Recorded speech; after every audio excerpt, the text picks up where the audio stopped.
In the quiet town of Plainfield, Wisconsin, no one could have imagined what was hidden behind the peeling paint of that lonely farmhouse. Neighbors thought Ed Gein was just an odd, harmless man, quiet, polite, maybe a little strange. But in 1957, when police stepped inside his home, they uncovered something straight out of a nightmare. Furniture made of human bones, masks crafted from real human skin, a woman's face hanging from a wall.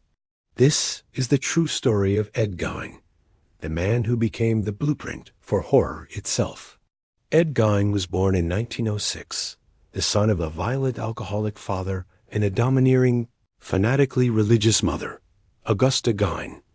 From the moment he could walk, his mother taught him that the world was filled with sin and that women were instruments of the devil. The family lived on an isolated farm outside Plainfield. Ed and his brother Henry were forbidden from having friends. Augusta kept them away from everyone, forcing them to work the fields and read the Bible every night. Ed worshipped his mother. To him, she wasn't just a parent, she was a prophet. But that devotion came at a price. When his father died and his brother Henry began to rebel, Ed's obsession deepened. In 1944, Henry died under mysterious circumstances during a brush fire near the farm. Ed said it was an accident, but when police found Henry's body, it showed bruises on the back of his head. No charges were filed. And after that, Ed and his mother were alone, exactly how he wanted it. Augusta died in 1945, and for Ed, her death shattered his world. He boarded up her bedroom, keeping it exactly as she left it, a shrine to her memory. The rest of the farmhouse fell into filth and decay. He lived surrounded by junk, garbage, and old newspapers. But when night came, he visited the local cemetery, shovel in hand, looking for ways to bring her back.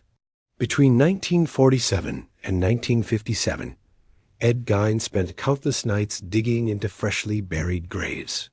He'd read the obituaries, wait until dark, then slip into the cemetery to dig up middle-aged women who reminded him of his mother. He didn't always take the whole body, sometimes just parts, a head, a piece of skin, organs. Back home, he performed gruesome experiments. Police would later find a human skull used as a bowl, chairs upholstered with human skin, and lampshades stitched together from flesh. He would wear masks made from faces, dressing in women's skin, trying to become his mother again. It wasn't just madness. It was obsession turned monstrous. For years, no one suspected Ed of anything worse than being odd.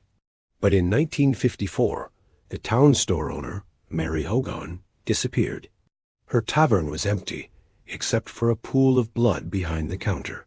Then, 3 years later, in November 1957, another woman vanished, Bernice Worden, the owner of the local hardware store. The last receipt written that day? A sale for antifreeze? To Ed Gein. When police went to question him, Ed was gone. So they headed to his farmhouse. What they found inside would change criminal history forever. The front door creaked open to darkness. The smell hit first, a foul, choking odor of decay. Flashlights cut through the gloom. Then they saw her. Bernice Worden hung upside down in the shed, headless, gutted like a deer. Inside the house, the discoveries were beyond comprehension. Human skulls turned into soup bowls, a belt made from nipples, a box full of vulvas, a woman's face tanned and nailed to the wall. In the kitchen drawer, they found Mary Hogan's face, preserved like a mask. The farmhouse had become a museum of death. Every object, every piece of furniture was made from human remains. When police arrested Ed Gein, he didn't seem angry or even afraid. He calmly admitted to his crimes, describing them in detail. He said he made women's suits so he could pretend to be his mother, to literally crawl into her skin. Psychiatrists diagnosed him as criminally insane. He was declared unfit for trial and committed to the Central State Hospital for the criminally insane in Wisconsin, where he spent the rest of his life. He died in 1984, peacefully in his sleep. Ed Gein only killed 2 people that we know of, but his crimes changed horror forever. His twisted story inspired Norman Bates in Psycho, Leatherface in the Texas Chainsaw Massacre, and Buffalo Bill in The Silence of the Lambs.